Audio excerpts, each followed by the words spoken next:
Hello friends, कैसे हैं आप सब। आशा करती हूँ सब अच्छे होंगे, खुश होंगे और तंदुरुस्त होंगे। तो चलिए स्टार्ट करते हैं। आज डोसे का प्रोग्राम है, तो चलिए हम देख लेते हैं। तो यहाँ पर डोसे की डिमांड थी, तो रात में मैंने एक उड़द की दाल की कटोरी और 4 चम्मच चने की दाल और 1 चम्मच मेथी भिगो दिए थे पानी में, और वो अब मैं पीस रही हूँ। और इसके बाद कोशिश करूँगी, वैसे मैंने डोसा कभी बनाया नहीं है इस तरह से, जिस तरह से ये रेसिपी है। तो देखिए आप क्या बनता है या नहीं बनता है मुझसे।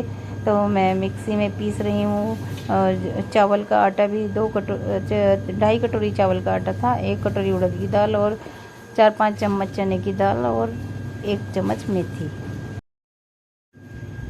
तो पिस चुकी है। अब ये दाल थोड़ी और महीन होनी है, क्योंकि बिल्कुल बारीक दाल हो जाती है जब, तभी इसका डोसा अच्छे से बनता है। और खमीर अभी उठा नहीं है, क्योंकि रात में इतनी गर्मी नहीं थी। तो देखते हैं बनेगा कि नहीं बनेगा। अभी तवा भी वैसे वाला नहीं है मेरे पास, तो हो तो गया है गोल बिल्कुल ऐसे ही, पर कोशिश कर रही हूँ कि ये थोड़ा इसमें खमीर उठ जाए और इसे थोड़ी देर निकाल करके रख दूँगी।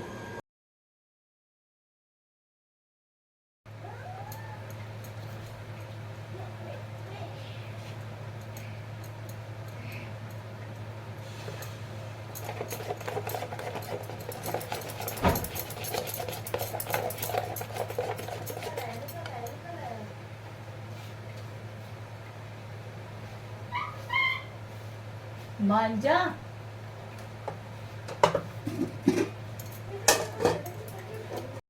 तो यहाँ पर मैंने डोसा बनाया था, तो पहला डोसा तो ख़राब हो गया था, और उसके बाद पता नहीं क्या हुआ, कैमरे में शूट ही नहीं हुआ। और इधर जो है चटनी के लिए मैंने कढ़ाई में चढ़ा दिया है तेल।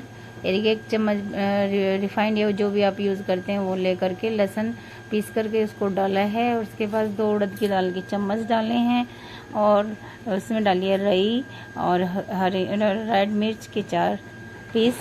और इसके बाद मैं इसे टमाटर डालूंगी, प्याज, और फिर मिक्सी में पाइप हटा दो, ये मिक्सी में जो है इसको पीस लूँगी। हटा देना है ना। जमाइज ओवर कर रही हूँ, तो बार बार में बीच में आवाज़ आ रही है, क्योंकि मुझे पाइप हटवाना था, तो मैं इसलिए प्रीति को कह रही थी कि पाइप हटा दो। तो चलिए फिर हम अपनी शुरू स्टार्ट करते हैं। और शूट नहीं हो पाया डोसा, जैसा भी बना था ठीक नहीं बना था वैसे। तो इसके बाद बस पनीर के पराठे बना लिए गए थे, और पनीर के पराठे ही नाश्ते में चले थे। तो अब देखिए इधर जो है हस्बैंड जी आ गए हैं किचन में, और चाय बने रख दी है, और इधर बनाएंगे पनीर के पराठे। और मैं छोटा मोटा काम ऐसे ही कर रही हूँ, बर्तन वर्तन साफ़ करने का। तो देखिए अब ये पनीर के पराठे कैसे स्पीड से बनाएंगे और सबको खिला देंगे। उस दिन आपने ये भी देख लिया कि हस्बैंड जी कैसे पराठे बनाते हैं, गोल गोल और टेस्टी टेस्टी, पनीर के हों, आलू के हों या फिर गोभी के हों, बहुत ही टेस्टी बनाते हैं ये। और एक तरफ चाय रख देते हैं, और फटाफट सबको कहते हैं कि सब ब्रेकफास्ट कर लो।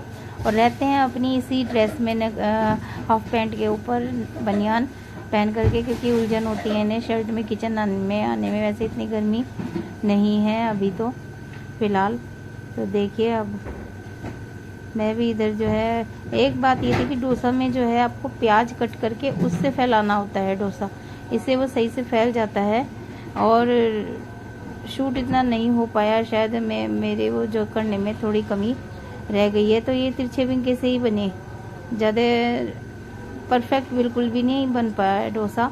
हाँ ठीक था, बस ये खाने में ठीक लग रहा था, और पतला नहीं था, थोड़ा मोटा भी था। तो चलिए कोई बात नहीं, पहली बार बनाया था तो ऐसा ही बना। और बीच में फिर मैंने पनीर भर करके उसको फोल्ड कर दिया था, तो वो टेस्टी लगने लगा था।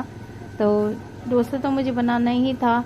और इसको जो है जैसे कि बताया कि रात में ही 1 कटोरी उड़द की दाल और 2.5 कटोरी उसमें चावल, और देखिए टूट गया है साइड से, क्योंकि जो तवा है वो साफ़ मजा हुआ नहीं है। 2.5 कटोरी चावल और मेथी दाना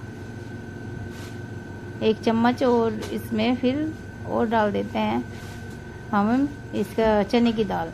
तो बस ये इसका फिर सुबह को बनाते हैं। पर खमीर नहीं उठा था, मेरे शैतानियाँ करने होते हैं, और खेलने को फिर कोई ना कोई चाहिए होता है टाइसन को।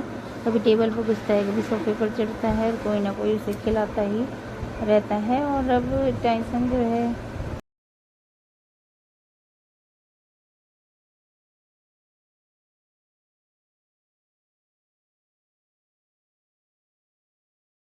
और जब थक जाता है तो फिर सो जाता है और घूम घूम कर चारों तरफ घूमता रहता है और बच्चे की तरह ही ये करता है टाइसन।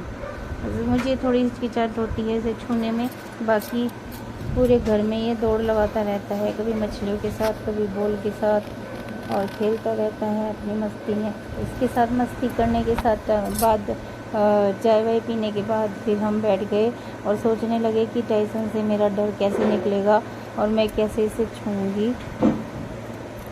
समझ में नहीं आ रहा था। वो तो अपनी मस्तियों में लगा हुआ था टाइसन, तो इधर से बॉल फेंक उधर बॉल फेंक और इधर ये, तो बस मेरा फोबिया ही नहीं निकल पा रहा है।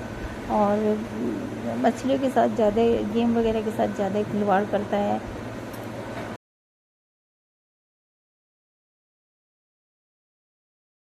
मुझे थोड़ी नींद आ रही है, इसी वजह से मेरी आवाज़ जो है ऐसी हो रही है फ्रेंड, कि मैं टिप्पर पर बिल्कुल बोल नहीं पा रही हूँ प्रॉपर। तो चलिए अब मैं इस लोग को देखे क्या क्या शैतानियाँ हैं इस टाइसन की, और कभी चप्पल उठाना, कभी कुछ उठाना, कभी किसी के पीछे भागना और कभी किसी के पीछे भागना। और चलिए ये जो है लग चुकी है थाली, और अब हस्बैंड जी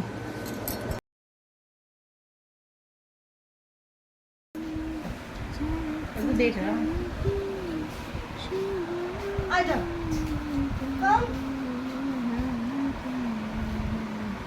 कम से जाने लगा भी है।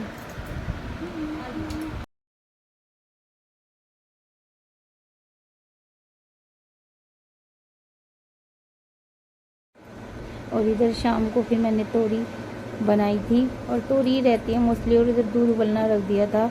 और देखा फिर कि सफाई नहीं हो रही है किचन में, तो फिर मैंने जो है किचन की सफाई करी थोड़ी बहुत। और किचन में तो कितना भी सफाई कर लो फिर भी ऐसे ही गंदा हो जाता है फ्रेंड्स, क्या करें, क्योंकि डेली वहीं कहीं काम रहता है तो इसलिए गंदा दिखाई देता है। और सब्ज़ी थोड़ी पकने के लिए छोड़ करके मैं बर्तन वगैरह में लग गई, क्योंकि बर्तन भी काफ़ी सारे हो रहे थे। और तानिया ने तो सुबह साफ़ किया था सारा, और सारे बर्तन साफ़ किए थे, बट अभी फिर से हो गए हैं, तो मैं सोच रही हूँ कि मैं ही उनको साफ़ कर लेती हूँ। और इतनी देर में दूध भी उबाल आने लग गया और मैं दूध की तरफ देखने लगी, क्योंकि और उधर रोटियाँ सेक करके अपना काम निपटाने के लिए मैं लग गई हूँ। पराठे या रोटी जो भी, 2 पराठे तो सीखते ही हैं तानिया के, और बाकी रोटियाँ सीखती हैं, तो हम कर लेते हैं अपना काम। और यहाँ पर बर्तनों का भी ढेर लगा हुआ है, तो मैंने पहले उबाल देने के बाद पराठे बनाए और उसके बाद फिर रख दिया। उसके बाद क्या मैं थोड़ी रसोई की सफाई वफाई करने में लग गई, तो सारे साफ़ किया किचन का, टॉयल वगैरह, इसी में ही 1 घंटा लग गया था। और बर्तन भी इतने हो रहे थे, फिर उनको साफ़ किए और उसमें भी टाइम लग गया है। बर्तनों को साफ़ करने में भी गैस वगैरह सब ख़राब हुआ पड़ा था रात में, तो तभी मन लगता है जब बिल्कुल स्लेब साफ़ हो। और फिर मुझे आदत भी तो नहीं रही अभी बर्तन वगैरह साफ़ करने की, तो इसलिए थोड़ी दिक्कत सी आती है।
कट चुका है और बर्तन साफ़ हो गए हैं, किचन बिल्कुल साफ़ हो गई है। और अब चलते हैं जी बाहर और नहाने धोने का प्रोग्राम करेंगे। अब अपना नहाने धोने की तैयारी करती हूँ। तो चलिए फ्रेंड्स, और रसोई का काम निपटाने के बाद थोड़ी तसल्ली सी मिलती है कि चलो अब ये साफ़ हो गया है तो मन भी करेगा काम करने का। और कपड़े भी मैंने रसोई के जो हैं वॉश कर दिए हैं और उन्हें फैला दूँ, क्योंकि कपड़े बहुत गंदे हो जाते हैं। साफ़ सफाई के बाद उनको धोना बहुत ज़रूरी होता है। और सुबह के टाइम पानी भी रहता है तो पानी की भी कोई दिक्कत नहीं रहती। तो अभी 5 दिन तो यही प्रोग्राम चलने वाला है और अच्छा ही है। थोड़ा सा शरीर को भी आदत रहनी बहुत ज़रूरी है। और अब मैं आ गई हूँ बाहर और पहले दवाई लूँगी, जो बाकी 3 टैबलेट मेरी बची हुई हैं तो वो दवाई ले लेती हूँ मैं। और पानी का गिलास लेकर के आ गई हूँ। और दवाई लेने के बाद हस्बैंड जी फिर ऊपर आएंगे चाय पीने के लिए। और बच्चे चाउमीन की डिमांड कर रहे हैं तो हस्बैंड जी कह रहे थे कि मैंने बॉईल कर दी है नीचे और सब्जियां वगैरह सब कट कर दी हैं। तो अब ऊपर आकर के वो अपना संभालेंगे मोर्चा और मैंने जितना काम मुझसे हुआ मैंने कर दिया है। हेलो फ्रेंड्स, कैसे हैं आप सब? और उम्मीद करती हूँ आप सब अच्छे होंगे, खुश होंगे और हेल्दी होंगे। और देखिए स्टार्ट हो चुका है ब्लॉग। और बस अब मैंने बर्तन साफ़ कर दिए हैं, किचन साफ़ कर दी है। और अब चाउमीन बनाने की बच्चे कर रहे हैं डिमांड। तो अब देखते हैं चाउमीन की जो है हस्बैंड जी ने नीचे चल के किचन में पता चलेगा क्या तैयारी की है क्या नहीं। और मैंने अपनी मेडिसिन जैसे कि अभी ले लिए हैं और एक मेडिसिन अभी बची हुई है। हाँ, आ गए हस्बैंड जी। अभी भी इनसे पूछते हैं क्या बनाने की तैयारी है। चाउमीन बनेगी, वाह! मज्जी मज्जी मज्जी में कौन होगा? चीनू होगी और कौन होगा? हाँ ठीक है, चलो पानी तो आ चुका है और तीनों टैंक भर चुके हैं और किचन भी साफ़ हो चुकी है। अब देखते हैं क्या करना जी। मैंने ले ली है दवाई अपनी थायराइड की, सब चीज़ की दवाई ले ली है। और अब मैं उठी हूँ, ब्रश वगैरह करूँगी और उसके बाद जो है बच्चों को भी उठा दूँगी, क्योंकि टाइसन उठ चुके हैं बाहर और बैठे हुए हैं। देख सकते